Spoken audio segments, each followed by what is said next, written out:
On August 24, 2026, YouTube initiates an update that will massively inflate the visible view count of nearly every video on the platform overnight. The engineering mechanism driving this surge is the removal of historical retention gates. The platform is stripping away the time requirement previously necessary to register a public view. This diagram illustrates the universal baseline. The moment a video renders its very first frame, whether long-form, short, or live, the system instantly logs a view. But a static impression yields nothing. Simply scrolling past a thumbnail won't trigger the system. Playback must physically begin. This update represents a calculated engineering decision to redefine the atomic unit of a platform view. Loosening the criteria for a view this aggressively creates an immediate economic risk. If advertisers were charged for every split-second render, including immediate bounces and accidental scrolls, the actual market value of a view would effectively collapse. The ad market remains stable because YouTube is executing a strict structural bifurcation of its platform metrics. The first classification is the standard view. This is the highly inflated, frictionless number displayed publicly under the video player. The second classification is the engaged view. This hidden metric retains the rigorous retention requirements and acts as a silent firewall protecting creator monetization. By formally decoupling the public UI from the back-end economic systems, YouTube has transformed the view count into a purely aesthetic signal. To understand the scale of this update, we have to look at how YouTube measured digital attention prior to August 2026. This timeline shows the historical standard. Long-form video required 30 seconds of watch time to register a view. If a user dropped off at 15 seconds, that attention evaporated, resulting in 0 views. Shorts operated under different logic, using a separate 3-second gate to log a view. Maintaining these independent gating systems required entirely separate calculation models. This protected advertisers from immediate bounces, but suppressed creators' perceived reach. The historical model prioritized economic validation over UI velocity and creator validation. The August 2026 update deletes those physical retention gates. This directly implicates mobile autoplay, when a video automatically begins rendering in a feed. This accounts for the scroll-by phenomenon.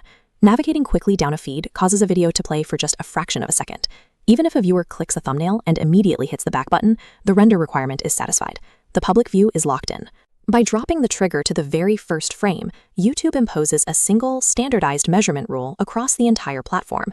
Standard views now exclusively measure the technical initiation of playback, completely abandoning the measurement of sustained human attention. In the new back-end routing process, a 2-second watch time duplicates the initial node into 2 data streams. Path A, the standard view, travels to the public database, taking up a counter. Path B, the engage here, hits a monetization firewall and is discarded.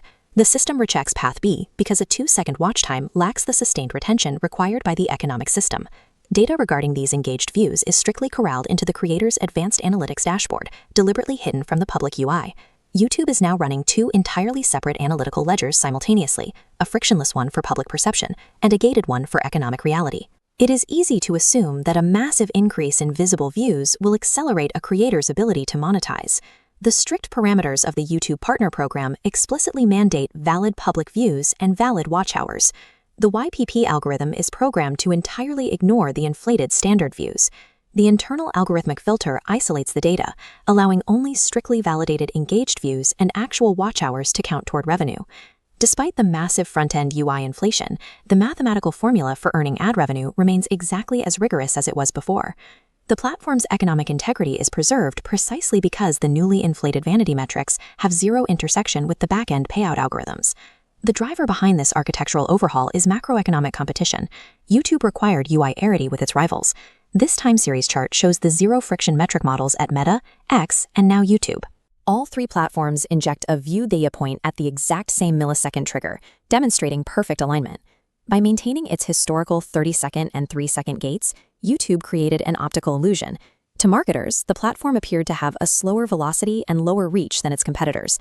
Adopting the first frame standard instantly eliminates this competitive disadvantage at the user interface level. Standardizing these metric triggers across platforms creates a universal currency of attention for digital marketers. The August 2026 update is an act of synchronization across the broader digital media ecosystem. For the content creators, the new metric system offers distinct psychological utility. The inflation relies on social proof. Higher visible view counts signal quality to users, which directly drives up the click-through rate. This establishes a positive reinforcement loop. The neurological reaction to higher perceived reach reduces creator burnout and incentivizes continued uploads. The superficial success of the public UI sits in stark reality to the analytics dashboard.